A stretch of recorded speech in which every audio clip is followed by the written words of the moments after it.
ಇತ್ತೀಚೆಗೆ ಹುಬ್ಬಳ್ಳಿಯಲ್ಲಿ ಮತ್ತು ಕರ್ನಾಟಕ ರಾಜ್ಯದಲ್ಲಿ ಲವ್ ಜಿಹಾದ್ ಪ್ರಕರಣಗಳು ವಿಪರೀತ ಆಗ್ತಾ ಇದೆ. ಹಿಂದೂ ಹೆಣ್ಣು ಮಕ್ಕಳ ಮೇಲೆ ಅತ್ಯಾಚಾರ, ಕೊಲೆಗಳು, ಇವತ್ತು ಕಿಡ್ನ್ಯಾಪ್ಗಳು, ಈ ರೀತಿ ಸಾಕಷ್ಟು ಪ್ರಕರಣಗಳು ನಡೀತಾ ಇದ್ದಾವೆ. ಸೊ ನಾವು ಕಳೆದ 20 ವರ್ಷದಿಂದ ಲವ್ ಜಿಹಾದ್ ಸಂಬಂಧಪಟ್ಟ ಹೋರಾಟ ಮಾಡಿ ಸಾವಿರಾರು ಹಿಂದೂ ಯುವತಿಯರ ರಕ್ಷಣೆಯನ್ನು ಮಾಡಿದ್ದೀವಿ. ನಾವು 29 ಮೇ 29ನೇ ತಾರೀಕು ರಾಜ್ಯದ 6 ಕಡೆಗೆ 6 ಪ್ರಮುಖ ಕೇಂದ್ರಗಳಲ್ಲಿ ನಾವು ಹೆಲ್ಪ್ ಲೈನ್ ಸಹಾಯವಾಣಿ ಇದನ್ನ ಒಂದು ಮೊಬೈಲ್ ಅಂಕಿಯನ್ನು ಡಿಕ್ಲೇರ್ ಮಾಡ್ತಾ ಇದ್ದೀವಿ.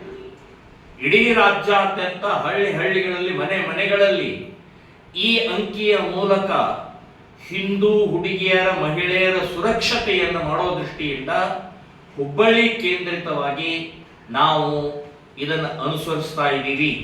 ಸೊ ಇದನ್ನು ಡಿಕ್ಲೇರ್ ಮಾಡ್ತೀವಿ. ಆ ಕರೆ, ಆ ನಂಬರು 24 ಗಂಟೆನೂ ಕೂಡ ಚಾಲ್ತಿಯಲ್ಲಿರುತ್ತೆ. ಲವ್ ಜಿಹಾದ್ ಸಂಬಂಧಪಟ್ಟಾಗೆ, ಹಿಂದೂ ಮಹಿಳೆಯರ ಈ ವಿಚಾರದ ಸಂಬಂಧಪಟ್ಟಾಗೆ ಯಾರಿಗೆ ಯಾವುದೇ ರೀತಿಯ ತೊಂದರೆ ಆದರೆ ಕರೆ ಮಾಡಬಹುದು. ನಿಮ್ಮ ಸಮಸ್ಯೆ ಪರಿಹಾರ ಮಾಡುವುದು ನಮ್ಮ ಜವಾಬ್ದಾರಿ ಅಂತನ್ನುವಂಥ ಈ ಹಿನ್ನೆಲೆಯಲ್ಲಿ 29 ಮೇ ನಾವು ಪತ್ರಿಕಾಗೋಷ್ಠಿಯ ಮೂಲಕ ಸಹಾಯವಾಣಿಯನ್ನ ಡಿಕ್ಲೇರ್ ಮಾಡ್ತಾ ಇದ್ದೀವಿ.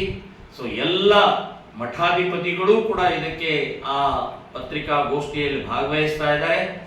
ಇನ್ನು ಸಂತ್ರಸ್ತ ಮಹಿಳೆಯರು ಕೂಡ ಆ ಪತ್ರಿಕಾಗೋಷ್ಠಿಯಲ್ಲಿ ಭಾಗವಹಿಸ್ತಾ ಇದ್ದಾರೆ. ಸೊ ಯಾವುದೇ ಹಿಂದೂ ಹೆಣ್ಣು ಮಕ್ಕಳು ಹೆದರದೆ, ಇನ್ನು ಬಿಂದಾಸಾಗಿ ಯಾವುದೇ ರೀತಿಯ ತೊಂದರೆ ಇಲ್ಲದೆ ಮುಕ್ತವಾಗಿ ಓಡಾಡುವಂತ ಮಾಡೋ ಹಾಗೆ ವಾತಾವರಣ ಸೃಷ್ಟಿ ಮಾಡುವ ಹಾಗೆ ಜವಾಬ್ದಾರಿ ನಮ್ದು.